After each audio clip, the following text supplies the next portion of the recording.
Sejam todas e todos muito bem-vindos. Sempre os colegas aqui me salvando. Dessa vez, Benjamin me salva de esquecer de colocar a gravação. Né? Ato falho tão forte que até estava esquecendo a palavra esquecimento, de tão poderoso. E vamos aqui na página 259, tanto no texto PDF quanto no livro impresso, mesma numeração. Parte 5. Para retomar o fio de nossa investigação, qual é, portanto, o significado psicológico das ideias religiosas e como podemos classificá-las? Não é nada fácil responder imediatamente a essa questão. Após haver descartado diversas formulações, ficaremos com esta: as ideias religiosas são ensinamentos, enunciados sobre fatos e condições da realidade externa ou interna, que dizem algo que a pessoa não descobriu por si e que exigem a crença. Como nos informam acerca do que é mais importante e mais interessante na vida, são altamente valorizadas. Quem nada sabe delas é muito inconsciente. Quem as incorporou ao próprio saber pode se considerar bastante enriquecido. Claro que existem ensinamentos sobre as mais diversas coisas deste mundo. Toda aula de escola está plena deles. Tomemos a de geografia. Nela, ouvimos que a Constança fica no Bodensi. Uma canção estudantil acrescenta: quem não acredita, vá lá e veja. Por acaso estive lá e posso afirmar que a bela cidade fica à margem de uma vasta superfície de água que todos os habitantes do local chamam Bodensi. Agora, também estou convencido da justeza dessa afirmação de caráter geográfico, mas recordo-me de outra experiência bastante notável. E antes do que no original, as versões consultadas, proposições, blá blá, Bodensia ao lago, tal, beleza. Uma questão bastante notável. Eu já era um homem maduro quando estive pela primeira vez na colina da Acrópole de Atenas, em meio às ruínas do templo, tendo a visão do mar azul. Ao meu contentamento mesclou-se uma sensação de espanto que assim se expressava em mim. Então é realmente como aprendemos na escola. E como devia ser fraca e superficial a crença que eu tinha na realidade do que me diziam lá, se hoje fico tão assombrado. Para desespero dos professores, né? Mas não quero enfatizar demais a importância dessa experiência. É possível dar outra explicação para meu assombro, que não me ocorreu então e que é de natureza puramente subjetiva, relacionando-se ao caráter especial do lugar. Todos esses ensinamentos requerem, portanto, a crença em seus conteúdos, mas não sem fundamentar sua pretensão. Eles se apresentam como resultado abreviado de um longo processo de pensamento baseado na observação e, sem dúvida, também na inferência. Se alguém pretende refazer por si esse processo, em vez de apenas aceitar sua conclusão, eles lhe mostram o caminho para isso. E quando o ensinamento não é óbvio, como é nas afirmações de natureza geográfica, sempre é dada a origem do conhecimento que ele proclama. Por exemplo, o de que a Terra tem o formato de uma esfera, como provas disso são aduzidos a experiência do pêndulo de Foucault, o comportamento do horizonte, a possibilidade de circunnavegar a Terra, sendo impraticável, como reconhecem todos os interessados, enviar todo estudante para uma viagem ao redor do mundo, contentamos-nos em fazer que os ensinamentos escolares sejam aceitos de boa fé, sabendo, no entanto, que sempre estará aberto o caminho para o convencimento pessoal. Se não me falha a memória, no encontro passado a gente, obviamente, nadou de braçada, tipo assim, ah, pobre Freud, se ele soubesse da missa metade, né, e de tudo que vivemos recentemente, dos terras planetas e tal, né, como Freud era feliz e não sabia, ou talvez soubesse, ou talvez tivesse consciência da ilusão, é o que mais me parece provável, né? Ahn, e só vendo aqui, né, ele fala, o episódio é narrado e interpretado em um distúrbio de memória na Acrópole de 36. Muito que bem.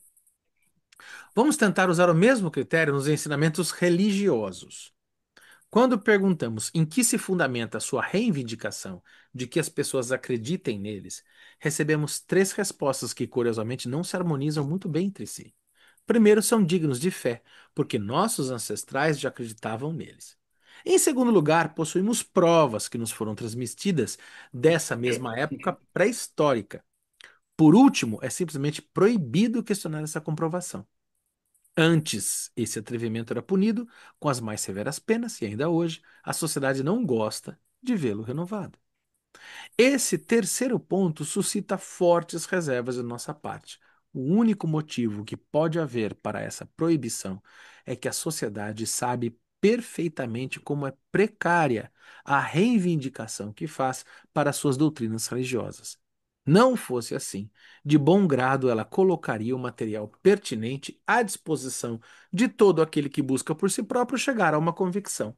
Por isso, é com uma desconfiança difícil de ser atenuada que passamos a expressar os outros dois argumentos. Devemos acreditar porque nossos antepassados acreditavam. Mas esses nossos ancestrais sabiam muito menos do que nós, acreditavam em coisas que hoje em dia não podemos aceitar. É possível, então, que também as doutrinas religiosas sejam desse tipo. As provas que elas nos deixaram estão consignadas em textos que trazem eles mesmos todas as características de algo duvidoso. São contraditórios, foram retocados, falsificados. Quando relatam comprovações factuais, eles mesmos carecem de comprovação. Em nada ajuda a afirmar que suas palavras ou apenas seu conteúdo têm origem na revelação divina, pois tal afirmação é, em si mesma, parte das doutrinas que devem ter sua credibilidade investigada e, obviamente, nenhum enunciado pode provar a si mesmo. Assim, chegamos ao curioso resultado de que, precisamente, as manifestações de nosso patrimônio cultural, que poderiam ter o maior significado para nós, que têm o papel de nos esclarecer os enigmas do universo e nos reconciliar com os sofrimentos da vida, precisamente elas têm as mais frágeis comprovações. Mesmo um fato bastante indiferente para nós, como o de as baleias parirem os filhotes em vez de botarem ovos, nós não conseguiríamos aceitar se ele não pudesse ter melhor confirmação. Isso é um notável problema psicológico em si mesmo.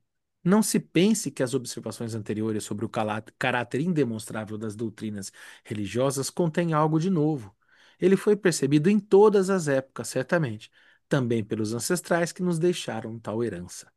É provável que muitos deles tivessem as mesmas dúvidas que nós, mas estavam submetidos a uma pressão muito forte. Não ousariam expressá-las. Desde então, incontáveis indivíduos se atormentaram com as mesmas dúvidas que quiseram suprimir porque se acreditavam na obrigação de crer. Muitos intelectos brilhantes sucumbiram nesse conflito, muitos caracteres sofreram danos devidos aos compromissos nos quais buscavam uma saída. Talvez o caso histórico mais famoso do Ocidente seja o Giordano Bruno, né? Que Giordano Bruno acabou virando churrasquinho mesmo, se eu não estou enganado, né? Pela Inquisição. E o Galileu, é o Galileu, né? Galileu Galilei, né? Que teve que assinar um tratado dizendo que foi mal aí, eu não tinha intenção, não acho, não, que é o Sol o centro do universo e que a Terra está parada. Aí, eu não sei. Se non è vero bene trovato, ele depois escreve, ou dita, ou fala, enfim, né? Eppur se move, né? Contudo, ela mexe, né? Né? Eu não sei até que ponto é verificável essa questão do Giordano Bruno, do Galileu Galilei, né? Mas ele, enfim, vai peitar a igreja na época, né? A estrutura eclesiástica e vai levar fubeca e vai sobreviver desse modo, né? Que a gente sabe na história, né? E é interessante isso, né? Que Hum. uma vez eu conversei com uma senhora que tinha essa visão bíblica, vamos dizer assim, acima de todas as outras, inclusive da ciência, e eu perguntei dela, mas e Adão e Eva? Hoje não está comprovado que o homem vem através do Darwin, né, da evolução dos primatas. Ela falou, não, vem realmente foi o que aconteceu na Bíblia. Aí eu fico pensando, hoje em dia, até um dia desse existia uma certa rivalidade, né, entre o ensino do criacionismo nas escolas, né, e o evolucionismo, né? Então, já pensou se não pudesse, se fosse um dogma inquestionável, do jeito que alguns religiosos querem colocar, né? Como é que a ciência ia caminhar do lado disso, por exemplo, no É, ensino, na questão, por exemplo, do dilúvio, como tendo uma explicação como um castigo divino, né? Então, Beija, mas eu acho aí que você tá desatualizado, hein? Eu acho assim, eu acho que tem escola que tá ensinando criacionismo mesmo. Eu acho que a coisa tá meio complicada ainda, porque não vamos esquecer que teve uma época aí que tinha um presidente aí, que eu não vou dizer nome, que tinha um ministro aí, um moço que mexia com barra de ouro, né? E um rapaz aí que trabalhava com a ideia lá do design inteligente, né? Que é um jeito com uma cara de ciência e sem dogmatizações científicas também, mas enfim, que dava uma cara de ciência à proposta criacionista, né? E não raras vezes eu já presenciei. Inclusive, olha só que legal, a gente tá aqui no nosso O Futuro de uma Ilusão, mas a gente estava antes do Totem Tabu, né? Eu não sei se eu já contei aqui, deixo registrado aqui, eu tive uma cena muito engraçada. Isso era o ano de quando foi? Foi antes da pandemia. Nossa Senhora. Antes da pandemia, parece que tá, antes de crise, depois de crise, não, tão tempo atrás, mas foi um pouco antes, eu estava dando aula de filosofia num colégio técnico da rede pública de Piracicaba. E eu cheguei pra molecada e falei: o que que vocês querem de aula? De filosofia, fala um monte de nome de autor aí. Eles foram colocando Nietzsche, Freud, Jung, sei lá, Schopenhauer. Eles foram falando o que vieram na cabeça, eu fui colocando na lousa. Eu falei: escolhe um. Aí fomos votando, escolhemos Freud. Falei: tá bom, vocês querem ler Freud? A gente quer. Olha que legal. Falei: tá bom, então a gente vai ler Totem e Tabu. E basicamente eu falei: o que que vai acontecer? Imagina o que vai acontecer, né? Eu vou ler um monte, vocês vão tentar ler um pouquinho, né? E eu vou acabar estudando um monte pra explicar pra vocês, mas vamos embora. E foi o que aconteceu. E da hora que eu tava explicando essa questão do incesto, essa questão do pai primordial, uma moça levanta no meio da sala de aula, fecha o caderno, pé da vida, e sai batendo pé. Entendeu? Falei, eita, causei. Aí eu fui até conversar com o coordenador da instituição, que inclusive era professor de biologia. Ele olhou pra mim e falou: Não, Fabião, fica tranquilo, porque. Fica tranquilo, porque eu sou professor de biologia e direto, quando eu tô dando aula de Darwin, de evolução. Tem uma galera aí que. A gente, recentemente a gente teve um episódio lá do comediante, entre aspas, porque eu acho que a aspas cai muito bem pra ele, né? Que é o sujeito que atende pela alcunha de carioca e deixa bem claro aqui pro colega Ronald que ele é o nosso representante carioca, muito mais ilustre do que aquele carioca, que isso fique claro, né? Que atende pela alcunha de carioca, dizendo que, ó, isso daqui não presta, eu falo pro meu filho não assistir e levantar e ir embora. Esse tipo de realidade, ao que me consta, até há pouco tempo era moda. E você tem colégios que eu fico até pensando se realmente, na aula de biologia, tem vários colegas de biologia que comentam que é difícil dar aula de biologia. Quando chega na evolução, é um pega pra capar e é complicado, sabe? Então, essa questão. O que, em termos filosóficos, é muito interessante, mesmo dentro disso que o Freud está trazendo, né? Da gente entender que a verdade ela é convencional no sentido de uma criação coletiva, de que, né, o real, no final do. Né, vamos trazer o sempre malfadado, mas tão querido tio Lacan, né? Que né, o real é inacessível. Mas, pelo simbólico, a gente produz uma verdade. E essa verdade, ela muda, ela é cultural e tal, né? E é assim que o conhecimento funciona, né? Agora, essa questão está em disputa. Eu acho que parece que hoje está um pouco mais. Fala-se um pouco menos, talvez, porque as contingências sejam outras, mas ainda tem essa dimensão, né? Como é que é? Professores de esquerda globalistas que falam como é que é? Que eles falam como é que é? Que é a teoria de gênero. E tá tudo. Essa narrativa circula. Eu acho que é ruim ainda. E parece que essa disputa vai continuar. Me parece que vai continuar. Infelizmente, né? Enfim. Né? É, Enfim, se todas as provas que são aduzidas em favor da credibilidade dos ensinamentos religiosos vêm do passado, é natural olhar em redor e ver se o presente, que podemos julgar melhor, também não poderia oferecer tais provas. Se conseguíssemos dessa forma, por a salvo de dúvidas, um só componente do sistema religioso, todo o conjunto ganharia extraordinariamente em credibilidade. A isso relaciona-se a atividade dos espíritas, que estão convencidos da tal sobrevivência da alma individual e querem demonstrar de maneira indiscutível a veracidade desse ponto da doutrina religiosa. Mas, infelizmente, não conseguem refutar o argumento de que as aparições e manifestações dos seus espíritos são apenas produtos de sua própria atividade psíquica.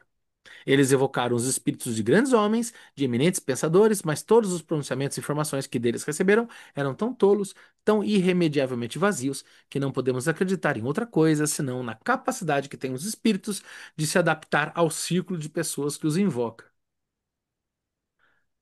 É, é a única vez que eu vi alguém ser tão suavemente agressivo foi naquele momento lá do Congresso Nacional que o sujeito falou que a pessoa era, a interlocutora era desinteligente ou algo assim, né? Porque tem um passivo-agressivo aqui gigante, né? Os espíritos se adaptam à mediocridade de quem os invoca, né? Assim, ou seja, uau, né? Caramba, o Freud. Tipo como se ele estivesse querendo, por exemplo, baixou um Einstein ali, mas ele não teria aquela altura suficiente para trazer as teorias do Einstein, né? Ele ficaria dentro daquela capacidade do círculo, né? É, seria meio isso, assim, e que, ou seja, algo como a incompetência daqueles que evocam acaba contaminando a inteligência dos espíritos mais do que a inteligência dos espíritos faria o contrário. Inclusive, se a gente pensar desse modo, talvez indiretamente aqui a gente tem um raciocínio shakespeariano. Se não me engano, que Hamlet fala isso em algum momento sobre Ofélia ou para Ofélia. A beleza transformará a verdade em seu espírito, muito mais do que a verdade. Tem algo assim no Hamlet, se não me engano. Que é a outra cara do Freud, né? De ficar citando, botando o Hamlet em os cantinhos que ele pode também, né? Enfim, o Ô, Freud. Flávio, Oi. é bom também destacar que esse passivo-agressivo que ele está fazendo, né? Achei interessante isso. Quanto o espiritismo ocidental cristão, né? Claro. Ocidental cristão, né? Na verdade. Sim, Porque sim. ali É. pode até ter alguma coisa de se apresentar como prova viva, né? Porque eles têm um discurso bem assim, né? O É. espiritismo.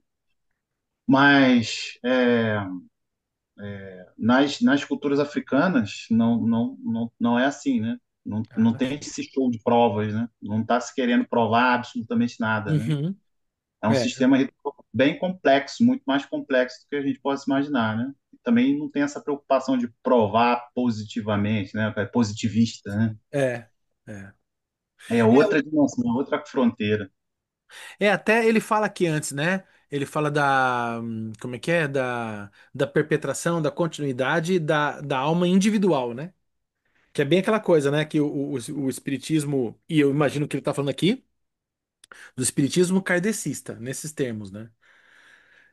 Que essa questão, porque o espiritismo kardecista, e me corrijam caso alguém seja aí da doutrina, mas acho que não é nenhum arrobo dizer que é bastante alinhado a um cientificismo positivista, né? Eu acho que isso daí não é ser nada ofensivo essa afirmação, né? Eu acho que chega a ser óbvio, né?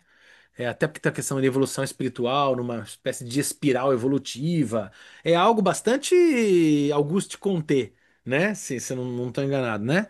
Então, nesses termos, ele fala mesmo, né? Porque se eu também não estou enganado, mas quando a gente vai para questões.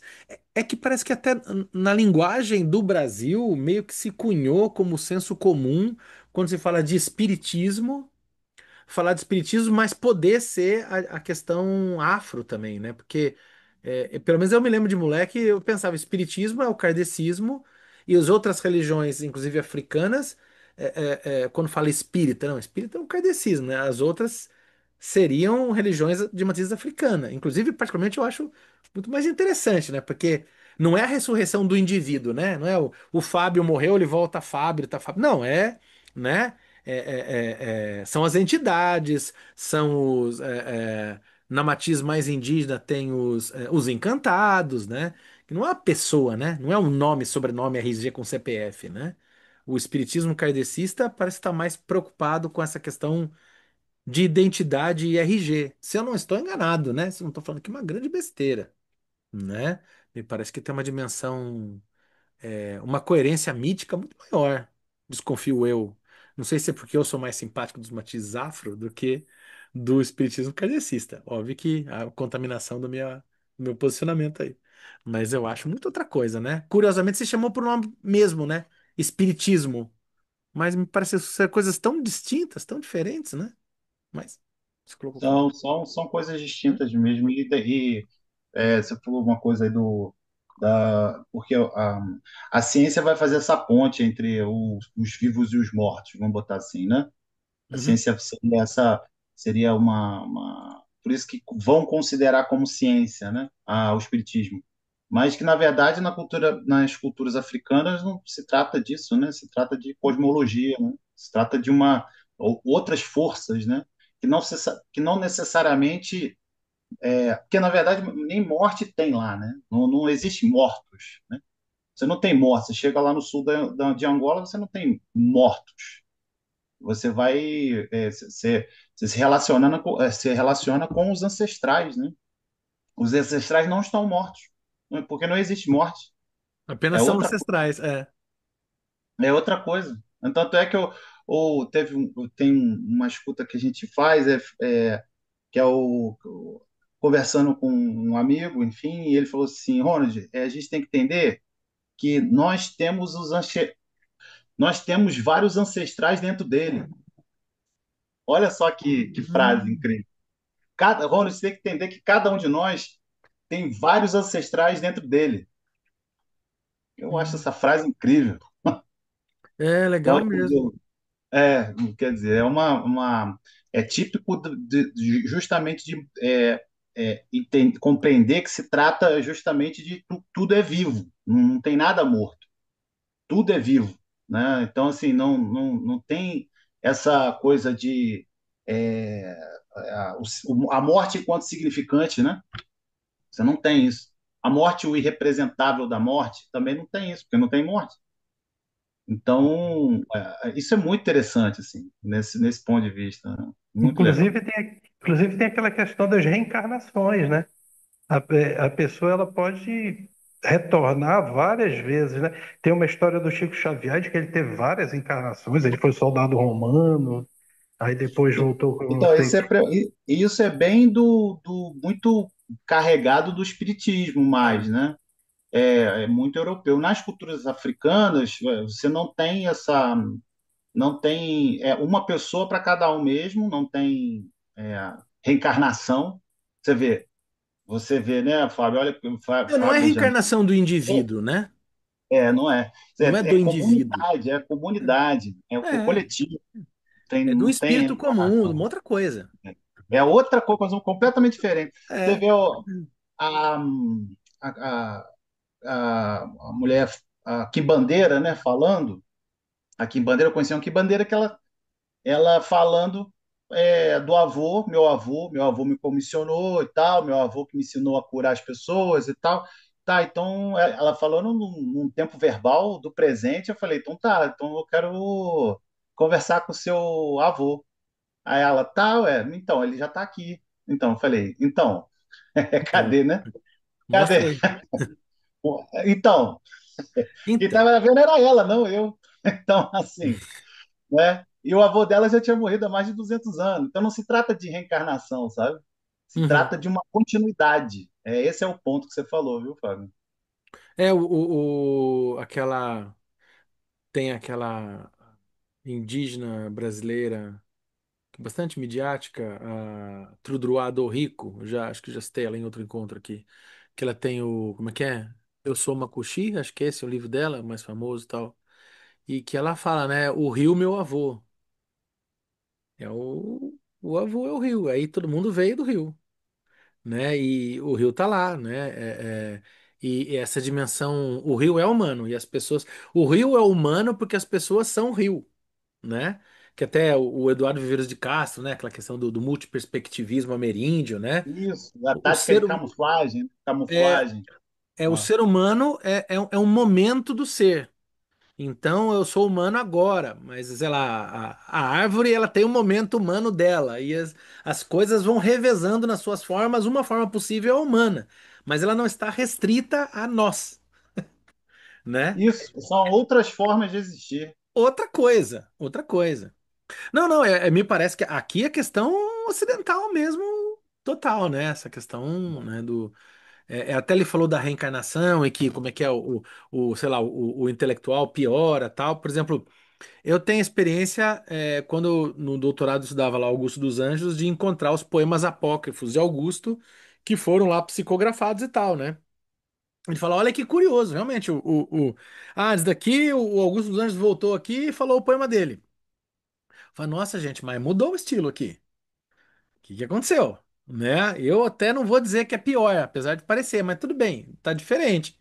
Será que a experiência da morte? Fala, olha, então muito mais fácil a gente, ou muito mais parece verossímil a gente compreender como que você tem um médium, né? Vamos colocar assim, que se embebeu tanto de Augusto dos Anjos que aprendeu um certo modo, uma certa dicção e reproduz poemas bem ao modo de Augusto dos Anjos, do que necessariamente o retorno do sujeito a Augusto dos Anjos.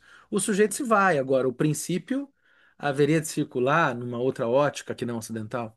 Então, assim, é muito outra coisa mesmo, né? É muito outra coisa. Acho que. Ele ali atrás ele colocou um pouco acima que é muito mais uma questão psíquica do que espiritual, né?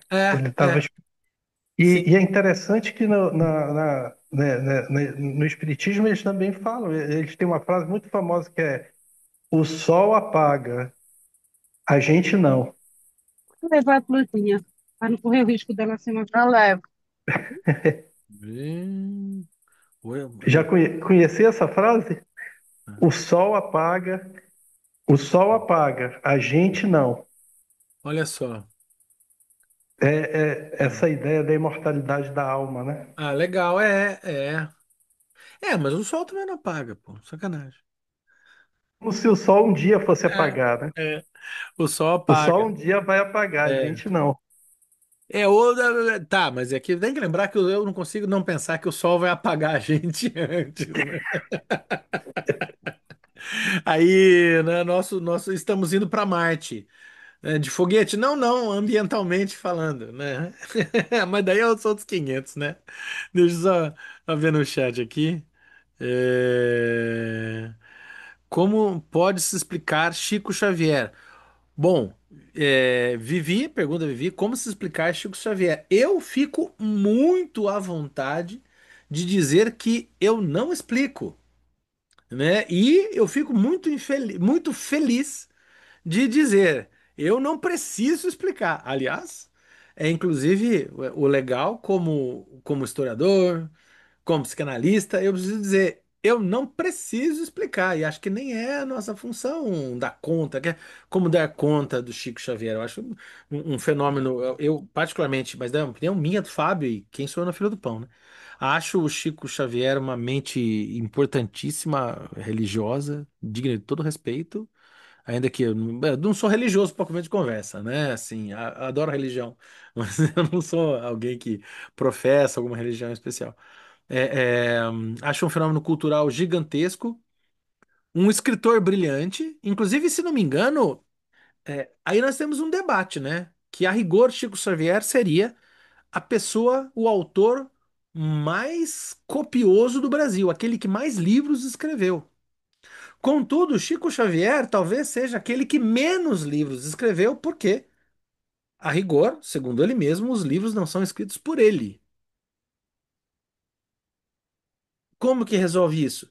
Não sei, porque não sou eu que tenho que resolver isso, se é que isso tem que ser resolvido.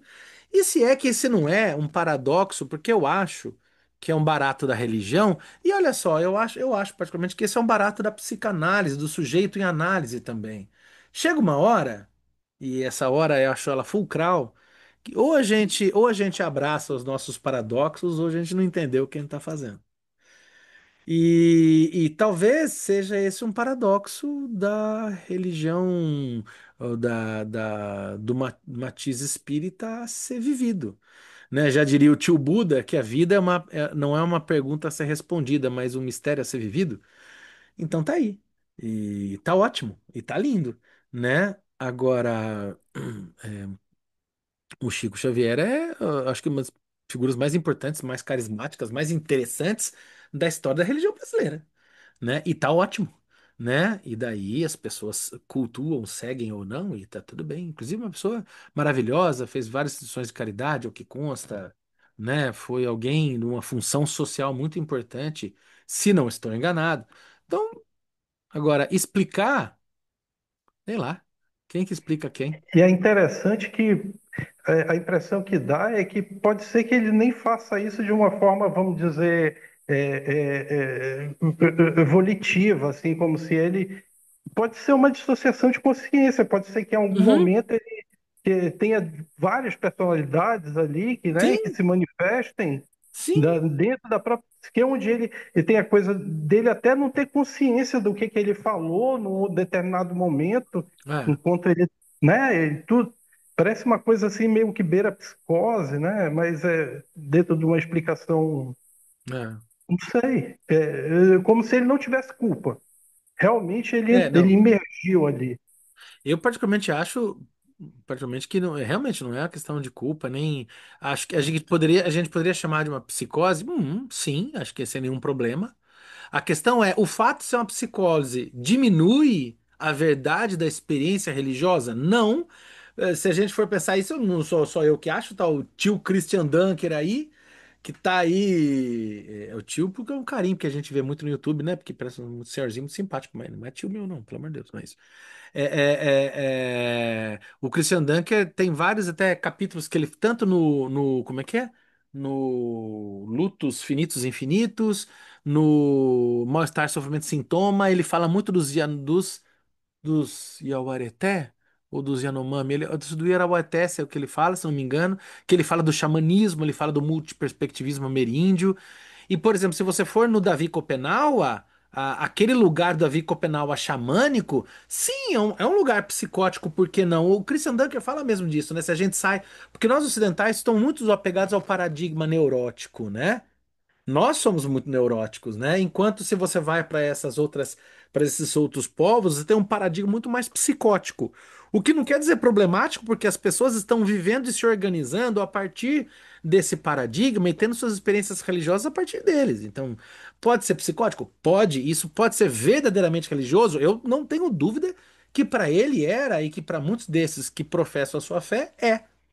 Eu não acho, assim, eu não acho que, sei lá, alguém que vai tomar um ayahuasca vai entrar numa dimensão da psicose, certamente. E aí? Porque, né? Mas vai entrar bem acompanhado, com a sua fé, com a sua crença, né, muito bem guiado, e isso vai ser uma experiência positiva. E você tem até estudiosos da ciência que estudam, por exemplo, Siddhartha Ribeiro, a questão da alteração da consciência a partir do uso de psicóticos, de psicotrópicos, né, como ayahuasca, por exemplo, como o LSD, né, e que vai falar, inclusive, por exemplo, no combate da depressão. Então, eu acho que é psicótico, sim. E acho que tá certo e que bom, e não acho que é menos religioso. Mas se a gente talvez tiver em mente dessa dimensão de que a experiência religiosa ela, ela é importante, verdadeira para o sujeito, na verdade do sujeito, sem a gente querer falar, isso não pode. Não, não é não pode, né? Se a gente entender essa dimensão. Bom, que legal, né? E daí, e tudo, né? Se eu não me engano, na Bíblia fala que Jesus ele via, ele estava aqui na nossa realidade, mas ele também estava vendo outras realidades, os espíritos, inclusive expulsando os espíritos, conversando com eles, né? O Papa Padrinho Sebastião do Santo Daime, ele tinha isso também. Ele curava muita gente nisso. Ele via aqueles espíritos e conseguia conversar com eles e conseguir curas através disso, né? Eu me lembro que eu tive. Eu tenho um grande amigo, Sensei de Aikido, E a gente tava num seminário de Aikido e tava festejando depois, né? Depois do treino, depois de ter apanhado que nem gente grande. Aí a gente tava lá e tomando cerveja, tal, não sei o quê, e de repente aconteceu um negócio lá. Eu não sei. E eu sei que o brother lá, o sensei lá, ele entrou num lugar assim com ele, né? E que não era ele, né? E a gente continuou conversando, e dando risada, tal. E a gente continuou lá. Aí depois de meses, depois ele falou, viu? Você sabe que ali não era exatamente eu, né? Eu falei, me pareceu mesmo que. Mas foi interessante conversar. Ele falou, você achou legal? Eu falei, achei. E muito, uma experiência muito vívida. Ele falou, olha que legal. E é isso, né? Ele falou, eu vou dizer que eu vou dizer que o quê? Ele lidou muito bem com essa questão e foi uma experiência muito importante e foi muito legal, foi muito, muito interessante. E aí? E aí, que é isso aí, né? Mas como é que eu entendo isso? Lá tenho que entender. Eu preciso acolher, experienciar isso com o outro, lidar, ver como que o outro lida, né? Porque como é que é essa experiência para o outro, né? Senão a gente vai cair nessa da taxação de que. Senão a gente vira com todo respeito aos colegas da área psi, no caso da psiquiatria, senão a gente periga fazer aquela coisa, a gente vai, bota uma tarjeta, bota um título, e daí a gente vai querer o quê? Aprisionamento dos, né? Não é isso. Acho que a gente precisa estar num outro lugar, né? Senão não é psicanálise, né? Não é verdade? Acho eu. Esse lugar de não sei, ele é muito mais valoroso. Acho que a gente precisa cultivá-lo mesmo. Mas não tenho a resposta, né? Eu não tenho, né? E eu acho que é assim. Então, a colega aqui que perguntou, a Vivi, desculpa, Vivi, eu não sabia responder, mas é um não sei que ele não é sem querer, ele é um não sei de propósito. Eu pretendo continuar não sabendo, né? Vamos lá. Agora devemos considerar duas tentativas que nos dão a impressão de serem enérgicos esforços de escapar ao problema. Uma, de natureza bastante forçada, é antiga, a outra sutil e moderna. A primeira é o Credo Quia Absurdum, daquele pai da igreja, né? Creio porque é absurdo. Eu vou chutar aqui de orelhada, eu acho que é Paulo de Tarso. Acho, mas eu não tenho certeza. Pode ser que não. Eu vou ver, eu não sou curioso. Frase atribuída. Tertuliano, tá vendo? Mas o que me salva é que eu posso falar, mas eu não sou um religioso profissional. Então, não era. Eu achava que era do Paulo. Aí tudo bem.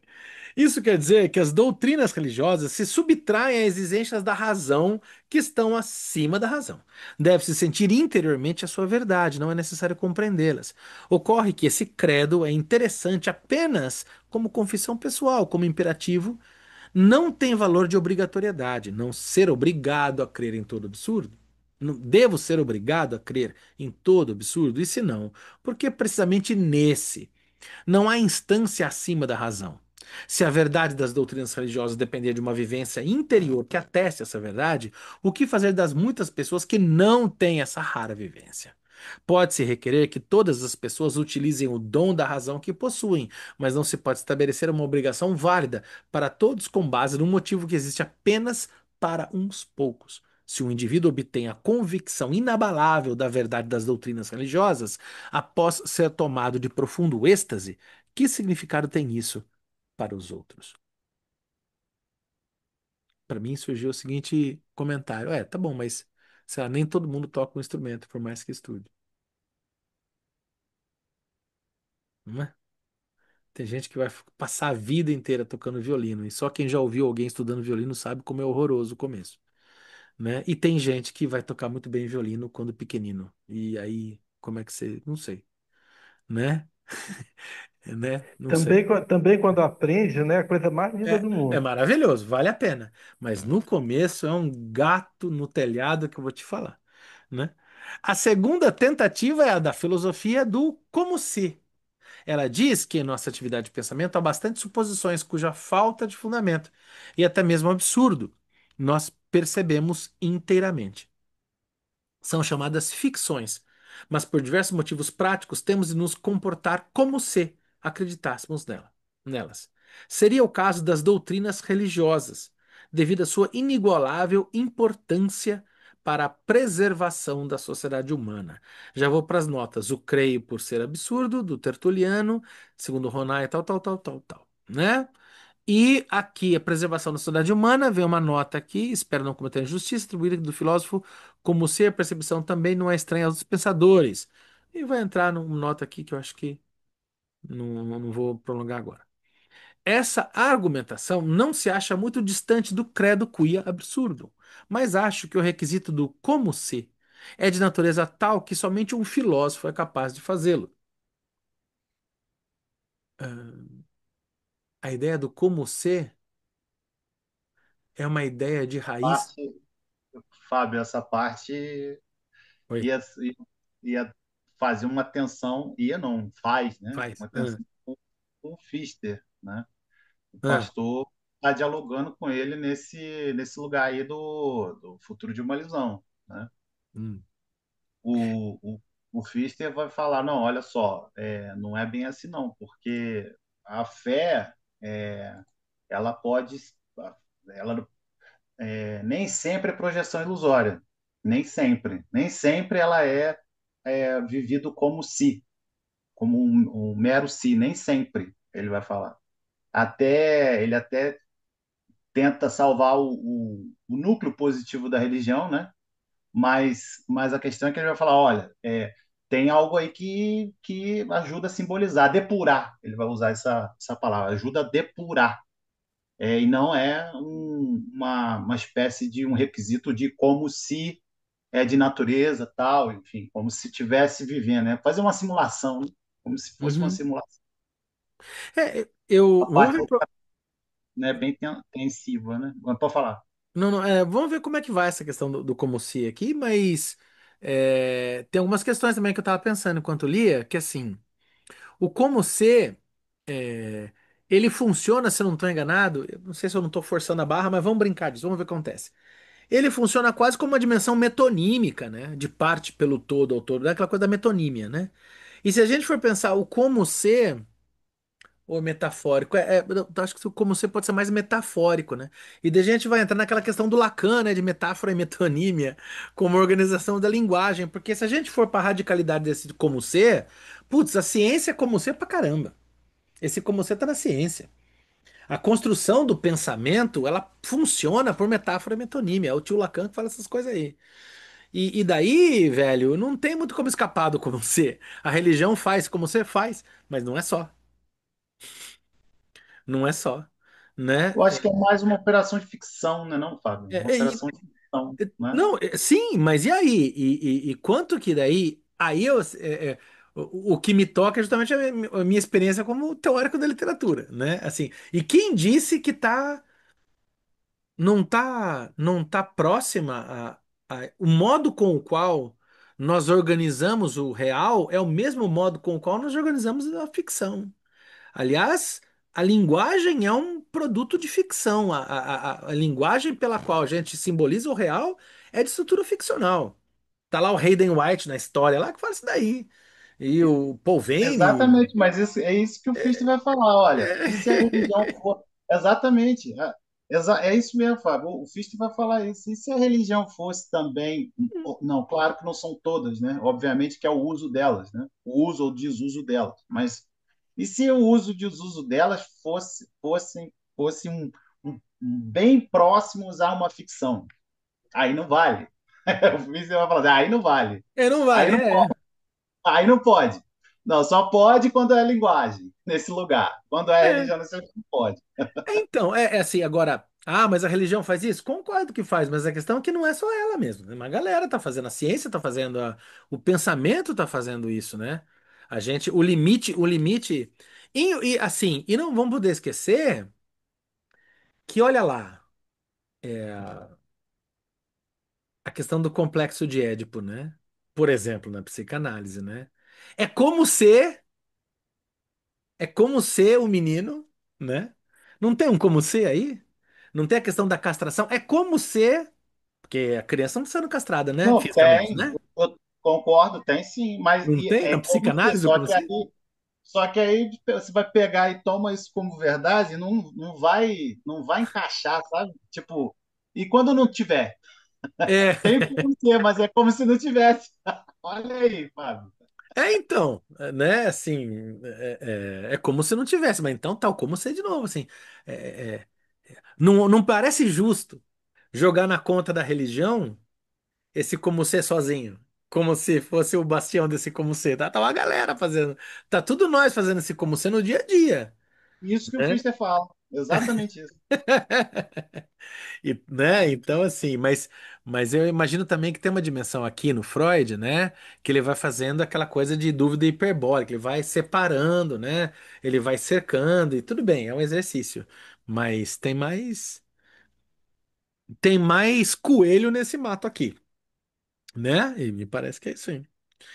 Eu credo que, mas acho que o requisito como ser de natureza tal que somente um filósofo é capaz de fazê-lo.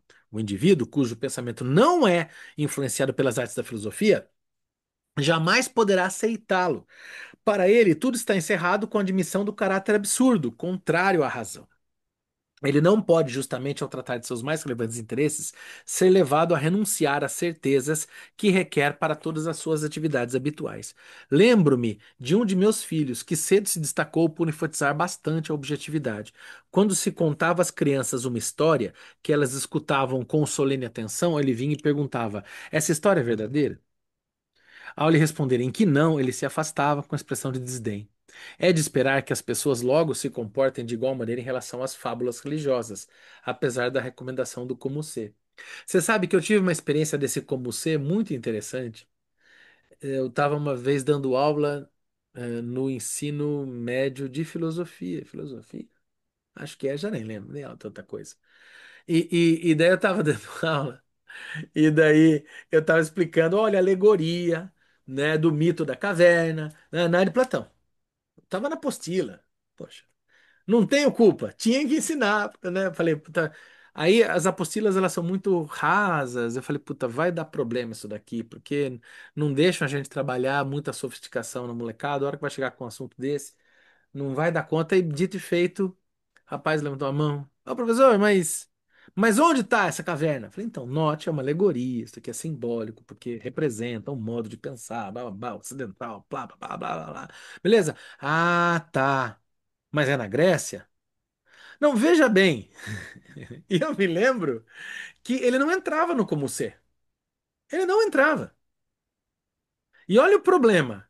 Ele não aceitava o pensamento platônico, ou incompetência minha, que não dava conta, de convidá-lo. Eu pensava comigo, o que que eu faço para convidá-lo a entrar na brincadeira do como ser? Ele precisa entrar nessa brincadeira, senão não vai rolar a fucking aula. E ele não entrava. Não, mas peraí. Mas então tinha um lugar, tinha uma caverna.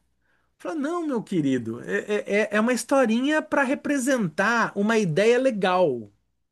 Não ia, cara. Não ia. Ele queria encontrar a caverna do Platão. Aí ficou assim. Eu acho que espero que ele tenha encontrado a caverna do Platão, né? No como ser, né? Mas ele não entrava no modo alegórico, né? E... Pô, isso é a base do pensamento, pô. É a base do pensamento. Não tem como, né? Mas, atualmente, elas ainda se comportam de maneira bem diferente, e em épocas passadas, não obstante sua indiscutível falta de comprovação, as ideias religiosas exerceram fortíssima influência sobre a humanidade.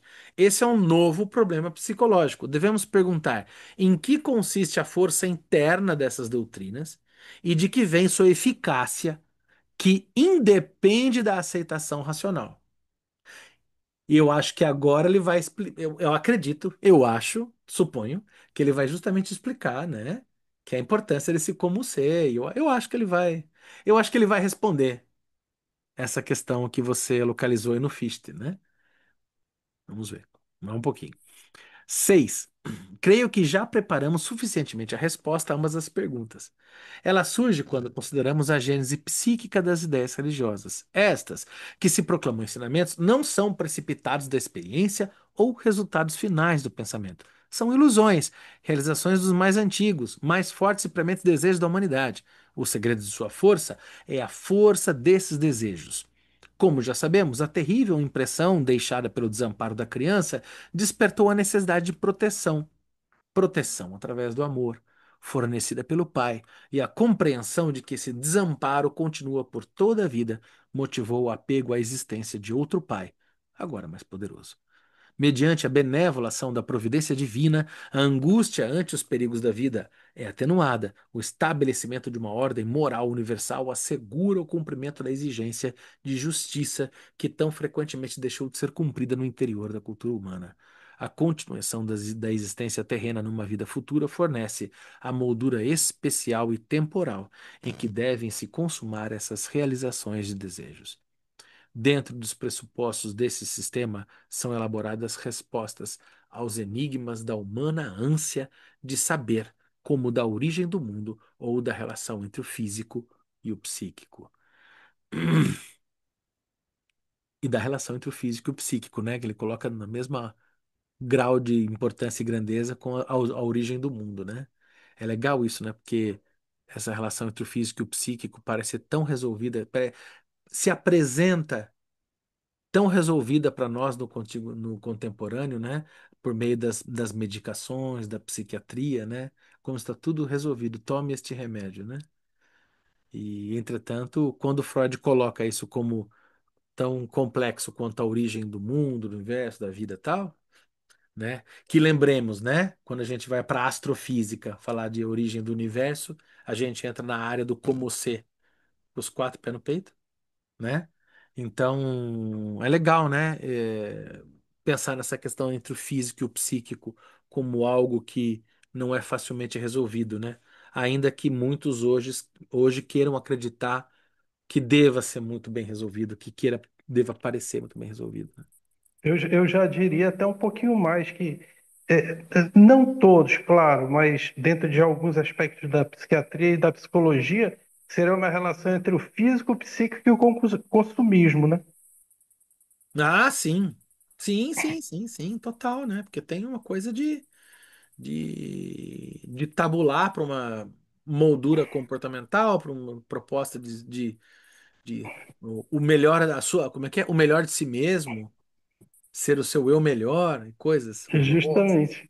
Às vezes ela tange essa questão da subjetividade, do encontro com o entendimento subjetivo, né? E às vezes ela está muito mais à disposição do consumo, né? De que a pessoa possa trabalhar, de que a pessoa esteja no emprego, de que a pessoa supere o burnout tomando remédio. Sim, né? Tem essa crença aí, né? Que parece que talvez seja essa a religião a ser mais criticada, né? Essa resposta de que o capital vai nos salvar. Parece que não. É um enorme alívio para a psique individual que os conflitos da infância, originados do complexo paterno e nunca inteiramente superados, lhe sejam tirados e levados a uma solução aceita por todos. Se afirmo que todas essas coisas são ilusões, tenho que delimitar o sentido da palavra. Uma ilusão não é idêntica a um erro, tampouco é necessariamente um erro. A opinião de Aristóteles de que os vermes nascem da sujeira, partilhada ainda hoje pelo povo ignorante, era um erro, assim como de uma geração anterior de médicos, segundo a qual a tabes dorsal resulta de excessos sexuais. Eu sou muito curioso, eu quero saber o que será que é tabes sexual. Neuropatia provocada pela degeneração da medula espinhal resultante do não tratamento da sífilis. Mas olha só, a prática sexual que dava sífilis, né? Né? Seria incorreto chamar de ilusões esses erros. Por outro lado, foi uma ilusão por parte de Colombo achar que havia descoberto um novo caminho marítimo para a Índia. Aliás, o Colombo, foi o Colombo? Foi, né? Que inclusive achou que num primeiro momento eu tinha encontrado o paraíso mesmo. O paraíso de Adão e Eva, né? Foi né, o Colombo, né? Que inclusive ficou procurando a árvore da maçã, né? Ele acreditava piamente que procurei encontrar aqui. Se não me engano, ele mandou trazer lá de Espanha um tradutor de, sei lá, sânscrito, arcaico, para tentar, porque afinal seria a linguagem da época de Jesus ou dos anjos que eles falariam ali, para ver se encontrava a ave da maçã de Adão e Eva. Né? Então, daí ele falou: bom, não é o paraíso. Ah, tá. Então é as Índias, né? Vamos chamá-los de índios, né? E aí vai, como sempre, a história da colonização é uma história de, não de erros, mas de ilusões, né? Que custaram vidas em grandíssima quantidade, né? Custam até hoje, de certa forma. Seria incorreto chamar de ilusões esses erros por um Colombo que havia descoberto um novo caminho para a Índia. É bastante clara nesse erro a participação de seu desejo. Pode-se designar como uma ilusão a afirmação de certos nacionalistas, segundo a qual os indo-germânicos são a única raça humana capaz de civilização, ou a crença que somente a psicanálise destruiu de que a criança é um ser desprovido de sexualidade. É característico da ilusão o fato de derivar de desejos humanos. Nesse aspecto, ela se aproxima do delírio psiquiátrico. Olha lá, veja. Mas ainda não considerando a mais complicada estrutura do delírio, também se diferencia dele. O que destacamos como essencial no delírio é a contradição com a realidade. A ilusão não tem de ser necessariamente falsa. Isto é, isto é, irrealizável ou contrária à realidade. Uma garota de classe média, por exemplo, pode ter a ilusão de que um príncipe virá buscá-la. É algo possível. Já aconteceram casos assim. Bem menos provável é que venha o Messias e dê início a uma nova idade de ouro, conforme a atitude pessoal daquele que julga. Ele classificará essa crença como ilusão ou como análoga ao delírio. Exemplos de ilusões que se tornaram realidade não são fáceis de encontrar, mas a ilusão dos alquimistas de poder transformar qualquer metal em ouro poderia ser uma delas. O desejo de ter muito ouro, tanto ouro quanto possível, foi amortecido por nossa atual compreensão do que determina a riqueza, mas a química já não vê como impossível a transformação dos metais em ouro. Desse modo, chamamos uma crença de ilusão quando em sua motivação prevalece a realização de desejo. E nisso não consideramos seus laços com a realidade, assim como a própria ilusão dispensa a comprovação.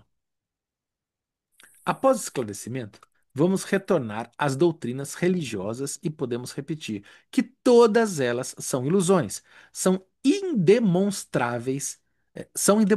Ninguém pode ser forçado a tomá-las por verdadeiras e acreditar nelas. Algumas são tão improváveis, tão incompatíveis com tudo que laboriosamente viemos a saber sobre a realidade do mundo, que podem, levando-se devidamente em conta as diferenças psicológicas, ser comparadas aos delírios. Acerca do valor de realidade da maioria delas, não há como formar um juízo. Assim como são indemonstráveis, são também irrefutáveis. Sabemos ainda muito pouco para abordá-las criticamente. O que não é demonstrável não é refutável, né? A coisa que eu sempre gostei quando, em algum momento em sala de aula, falando sobre cultura, ia falar sobre religiosidade, né? Eu adorava fazer esse papel de advogado do diabo, né? De que ninguém prova que Deus existe. Mas também ninguém prova que não existe, né? Falei, então vamos começar pelo mais. Daí eu sacaneava, né? Falei, então vamos começar pelo mais fácil. Antes da gente provar se existe ou não existe, vamos estabelecer, vamos conceituar. Afinal, o que é Deus? Aí piorou muito, né? O que é Deus? Defina. Danou-se, né? E é óbvio que era muito interessante, porque isso levava os alunos a uma reflexão profundíssima por inúmeras coisas. Muitas vezes eu tinha que apagar grandes incêndios, mas, né? Se não é apagar incêndio com gasolina um pouco o papel do professor de filosofia, ora bolas, para que serve um professor de filosofia? Não é mesmo? Fala, Benji. Fábio e Ronald, a turma toda, eu estou entendendo, eu estou achando muito interessante isso, porque agora eu estou entendendo. O que eu estou entendendo é que ele está querendo dizer que essa ilusão, ele explica essa ilusão, o que que é a ilusão, o futuro de uma ilusão, porque a ilusão, na realidade, é a realização de um desejo que foi causado pelo desamparo. É isso? Então, na realidade, esse desejo tão grande que leva a pessoa a buscar sair do desamparo, leva ela, inclusive, a embarcar num delírio. Me parece que sim. Um delírio religioso seria isso? Então, essa ilusão é justificada justamente pelo desejo de que vá para um lugar melhor, de que ele não sofra mais, de que algum milagre vai acontecer. Então, essa é a ilusão que eu acho que ele está querendo colocar aqui, né? Eu tô começando, eu concordo bastante com você e acho que assim tem um pouco naquela se entendo o modo do Lacan de dizer, me parece que é bem essa questão que, olha, o nosso problema é a fantasia. E qual é a saída? Pela fantasia, né? Nesse sentido de que, né, é ela que mobiliza o desejo, né? E que agora tem saída? Não, né? Se a gente também, inclusive, deixar bem claro, né? Que a vida basicamente é um jogo, um videogame que a gente perde no final, e a gente perde no final, sem ilusões. Ora, bolas. Então, o que que a gente tá fazendo aqui? Né? A gente tá se iludindo, né? Ou aquela frase maravilhosa que foi destacada lá no nosso curso lá com o Fabiano, lá no IB, né?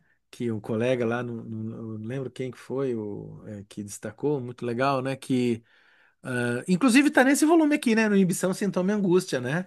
Que o Freud fala, no final das contas, o que o ser humano quer é escolher como morrer, né? E porque ele vai escolher como morrer como quem diz que não queria morrer, como quem recusa a morte. Mas não tem jeito, vai morrer. Né? Lide com isso, né? No final das contas é sobre isso. Olha, você vai morrer, né? E como que você vai lidar, né? Me parece que e do modo que está sendo construído aqui, é, a coisa vai tomando essa posição que a gente vai tendo essa impressão que o Freud vai se tornar aquele ateuzinho religioso, né? Que fala, religião é ilusão, então joga fora. Não é simplesmente assim. Me parece, olha, essa dimensão da ilusão, ela é própria das religiões, mas ela não é única às religiões, né? E daí entra naquela questão lá que o Ronald falou do Fichte, né? E a questão do como ser. Isso está em vários lugares e que isso nos organiza. E assim, tudo isso é um jeito muito bonito de dizer algo muito direto, né? Que falou, olha, gente, a gente tá muito fodido, Eu né? acho que é isso. Acho que é isso.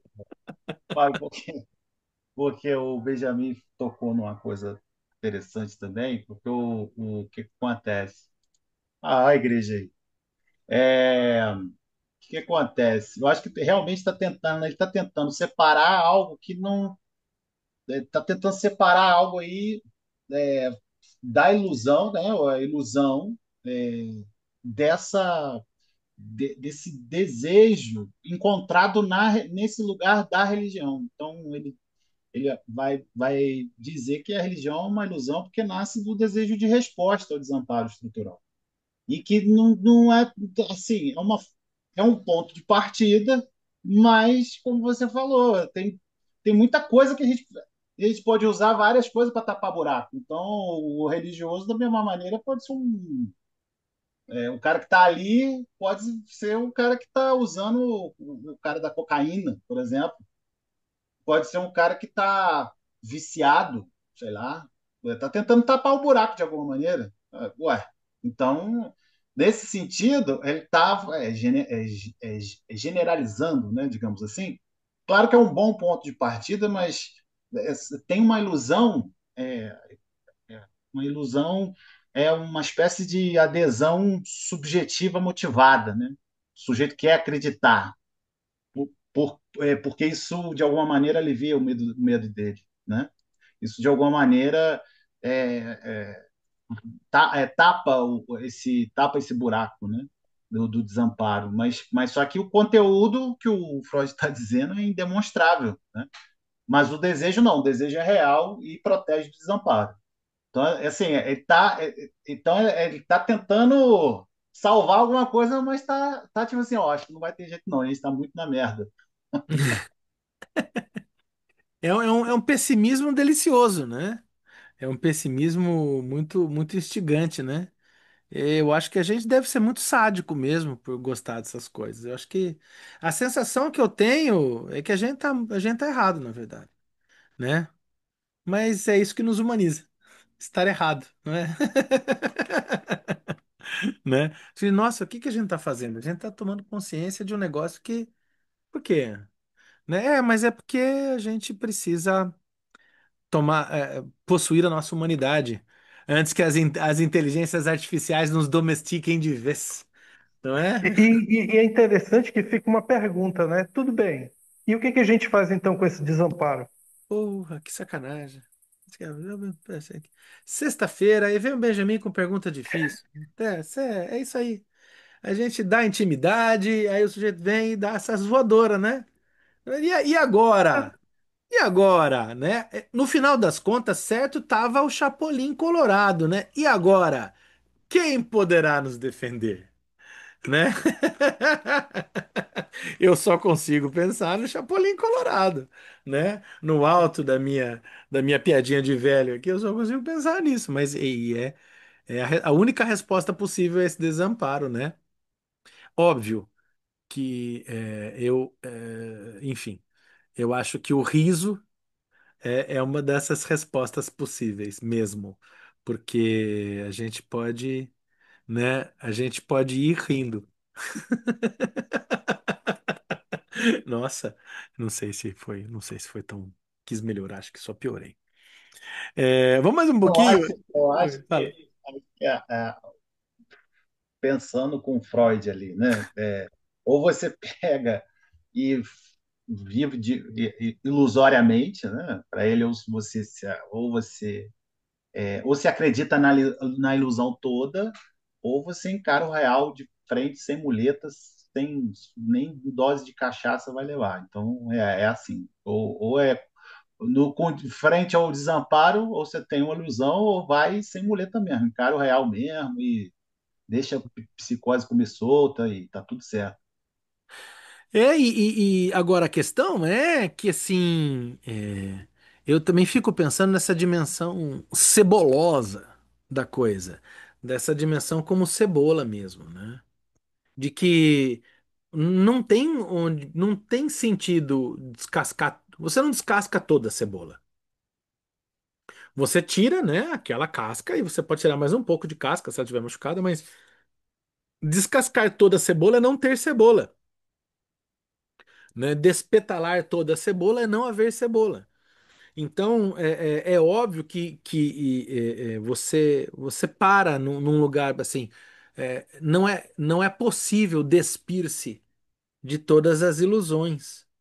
Todas, né? Inclusive tem algum momento, no mesmo qual, que o Freud fala que não é. Tem até a galera faz meme disso, né? Como é que é? Tipo assim, o Freud dizendo: no final das contas tem que beber cerveja mesmo, tem que tomar as pingas. Ele fala: não, Freud, não podemos dizer isso. Aí ele diz lá, né? O sujeito não consegue sobreviver à vida sem ter alguns aplacamentos diante do real, ou sei lá, nem não é possível suportar a realidade, mas o que é. Tem uma resposta do Contardo também. Eu não consigo não pensar no Contardo e não lembrar do Eduardo Melo, do IB também, que sempre zoa do jeito blasé do Contardo, que é ótimo também. Mas com todo o blazeísmo do Contardo é legal, né? Que ele fala do amor, da paixão, que é uma ilusão. Fala, olha, a paixão é uma ilusão, né? E a paixão é um fenômeno de identificação completamente ficcional, delirante, projetivo, né? Contudo, vencida a arrebentação do Oceano da Paixão, nossa, mas eu tô poeta demais, né? Essa suposta calmaria, mas ainda perigosa e capaz de te levar ao fundo, chamada amor, constrói coisas muito legais. Essa parte bonita não é do Contardo, não, é minha, tá? A parte do Contardo é bem mais chata, que ele só fala que, né, a paixão te leva a coisas muito legais, apesar dela ser uma ilusão.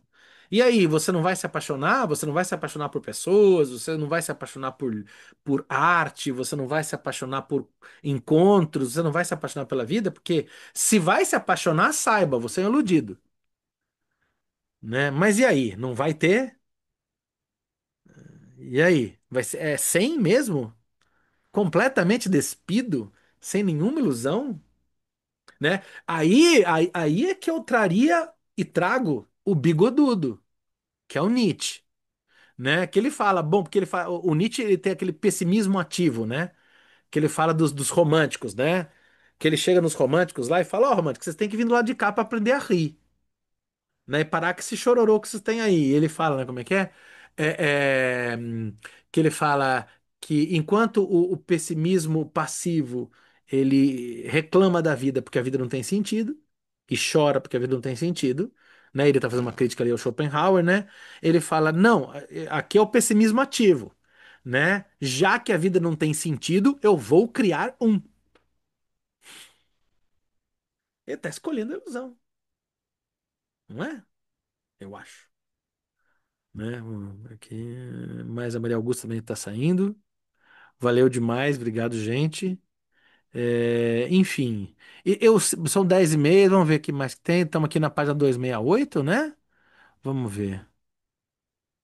Vamos ficar por hora 268, né? Fomos bem, deixa eu marcar aqui. Porque parece que o tio Freud aí, ele vai tá tornando a coisa mais interessante, né?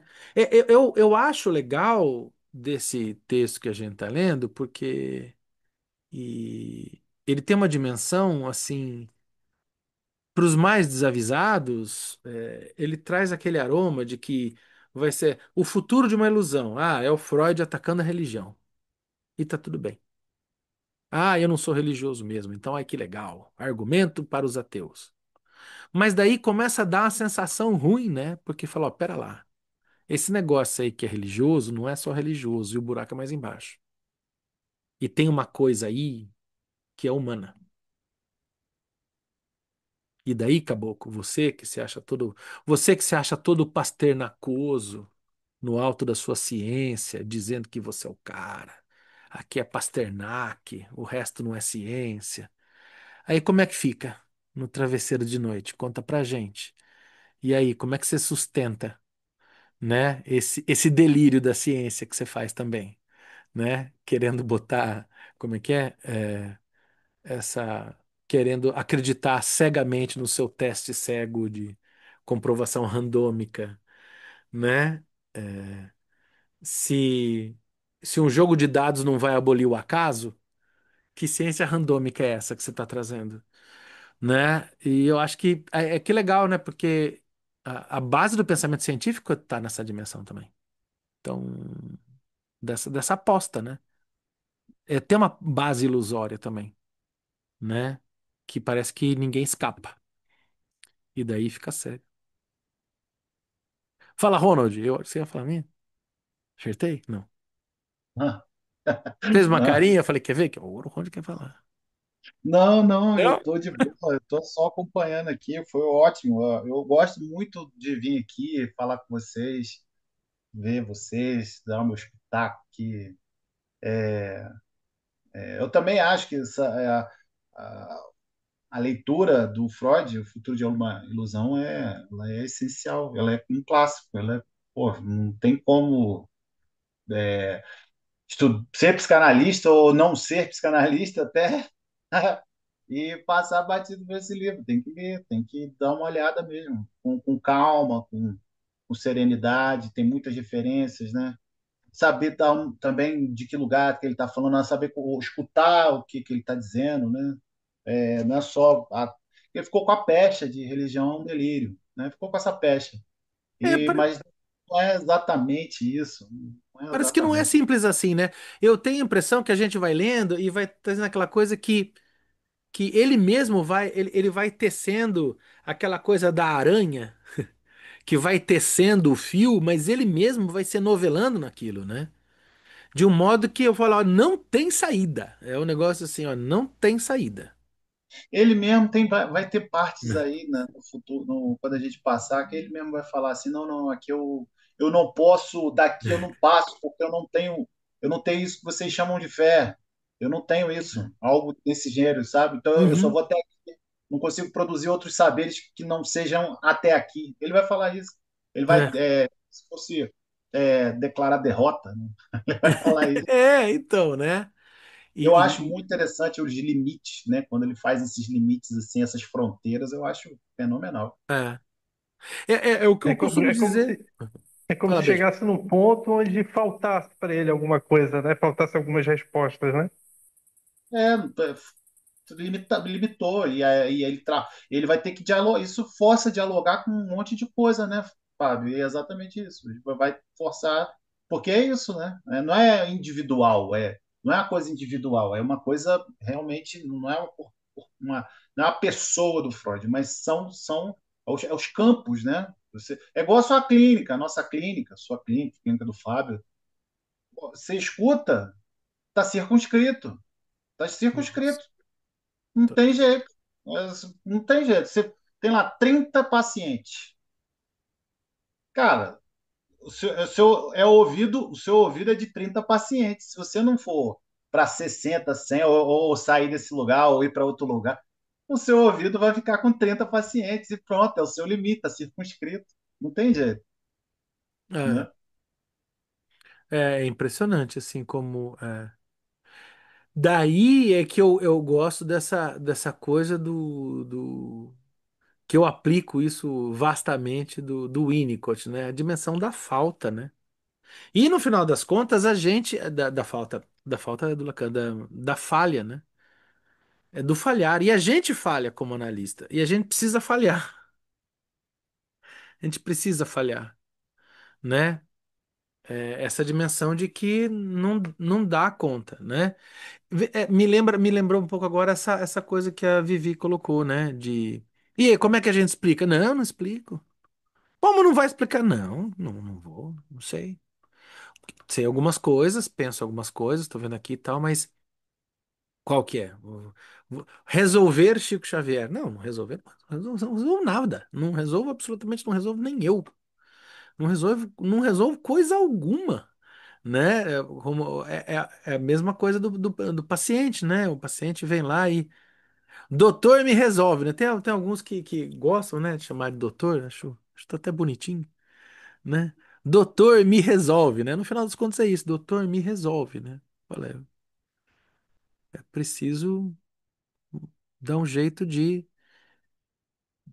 que ele entenda que eu não vou resolver e eu posso acolher. É preciso lidar, vamos lidar, né? Mas resolver, né? É legal da ideia do resolver como até de uma resolução, da solução, do solver, né? No final das contas, é uma dissolução, né? É quase que uma diluição, né? Dentro da Mas palavra é, resolver, né? E a diluição mas é, é a morte, mas é bom que isso daí também confronta a gente com o nosso narcisismo, né? né? De frente aí para 1 trilhão de galáxias, é a nossa pequenez, né? Para para explicar coisas tão profundas. E a brincadeira mas não, tá, mas a brincadeira é querer resolver, né? A brincadeira é querer resolver e tá, mas não resolve, né? É isso aí, meus caros. A gente vai, então, nessa sexta-feira, a gente vai deixar as pessoas com essa questão aí. Simples. E aí, gente? Né? A ilusão, se nós vivemos de modo delusional, só posso dizer, como é que é? Bem-vindos ao deserto do real. Como Morpheus diria a Neo em The Matrix 1. Né? Ei, veio o segundo. Agora tá começando a segunda temporada, hein? Do quê? Do... Do Sandman. Tu não tá falando do Morpheus? Não, não, eu falei do Matrix, tá? Do Sandman vai ter a segunda temporada agora? Olha Vai que legal. começar. Eu ouvi dizer que talvez eles não façam a terceira, porque parece que o cara aí foi cancelado, alguma coisa que o, Ah, que o, teve. que o autor falou, eu não Teve sei algumas se. questões. É. Mas parece que a segunda sai ainda agora na Ó, Netflix. legal, legal. Eu gosto muito de Sandman, eu acho sensacional. Porra, cara, É. aquelas historinhas em quadrinhos são demais, né? São demais, são demais. É, fora a questão do Sandman, né, do Homem de Areia, pô, tá lá no Heimlich, né, tá no Metallica, pô, eu piro nessas coisas, eu acho sensacional. É isso aí. Queridas, queridos, muito obrigado pela presença, valeu demais. Sexta-feira que vem estamos aí e não percam aí as gravações. Valeu. Aquele beijo. Valeu, pessoal.